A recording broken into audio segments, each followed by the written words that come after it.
गांधार देश का राजकुमार भाई गांधारी का अन्याय हुआ उसके कुल संग। अन्याय हुआ उसके कुल के संग, अत्याचारी हस्तिनापुर ही था। नमस्कार। महाभारत के युद्ध में बहुत सारे कारण हैं और एक सबसे बड़ा कारण है शकुनी। और शकुनी के मन में इतनी कुंठा, सब कुछ विनाश करने का कारण क्या था, वही हम कुछ लिखे हैं अपने शब्दों में। कितने सारे कारण हैं महाभारत के होने का, चाहे धृतराष्ट्र का सिंहासन मोह हो या भीष्म प्रतिज्ञा हो देवव्रत की, चाहे लाक्षागृह हो या कारण कपट शकुनी के। सबसे बड़ा कारण हमें शकुनी ही नजर आता है। गांधार देश का राजकुमार भाई गांधारी का अन्याय हुआ उसके कुल के संग, अत्याचारी हस्तिनापुर ही था। अंधे धृतराष्ट्र के लिए हाथ मांगने भीष्म गए गांधार, ले आए गांधारी को, सबको करना पड़ा स्वीकार।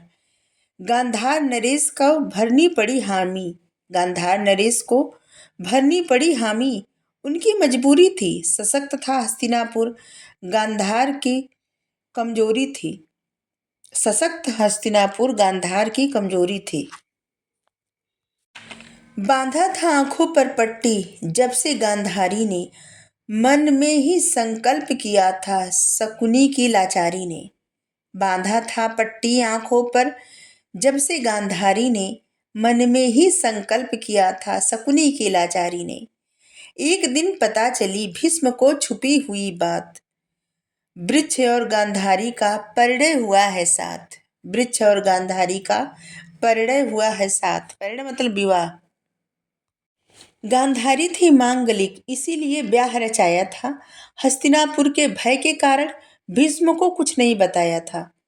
सुनकर सारी बात भीष्म को आया गुस्सा, सुनकर सारी बात भीष्म को आया गुस्सा। निमंत्रण भेजे गांधार को और सब भोज में ले आकर हिस्सा, सब भोज में ले आकर के हिस्सा। खुशी खुशी गांधारी का मायका आया हस्तिनापुर, बना लिए गए सभी बंदी, रह गए यहीं सब हस्तिनापुर। डाल दिए गए सब कारागृह में, अब रह गए हस्तिनापुर।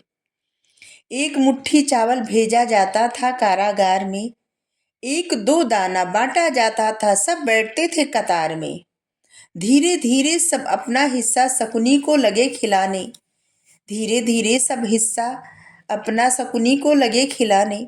गांधार का राजकुमार था, उसी को लगे जिलाने। एक एक गांधार के लोग सिधार गए परलोक, सिर्फ बच गया गांधार नरेश और शकुनी विशेष। एक दिन गांधार नरेश शकुनी के पास बुलाया, एक दिन गांधार नरेश शकुनी को पास बुलाए। तोड़ दिए शकुनी का घुटना, बदले की याद दिलाए। शकुनी का घुटना इसीलिए तोड़े थे उसके पिता ने, क्योंकि वो याद दिलाए थे कि जब जब तुम चलोगे भूलोगे नहीं कि तुमको बदला लेना है। हम सब की इस परिस्थिति का, हम सबको जो इतना कठोर दंड दिया गया, इस सब का कारण जो है उससे बदला लेना है और कौरवों का सर्वनाश करना है। देकर अपनी अस्थियां शकुनी को समझाए, बचे न कोई कौरव बदले की याद दिलाए, बचे न कोई कौरव बदले की याद दिलाए। इन अस्थियों से तुम पासा बनवा के रखना, इन अस्थियों से तुम पासा बनवा के रखना, बस में रहेंगे ए तेरे सदा, बस में रहेंगे तेरे सदा। सिर्फ बदला ही याद रखना, सिर्फ बदला ही याद रखना। Thank you. राधे राधे।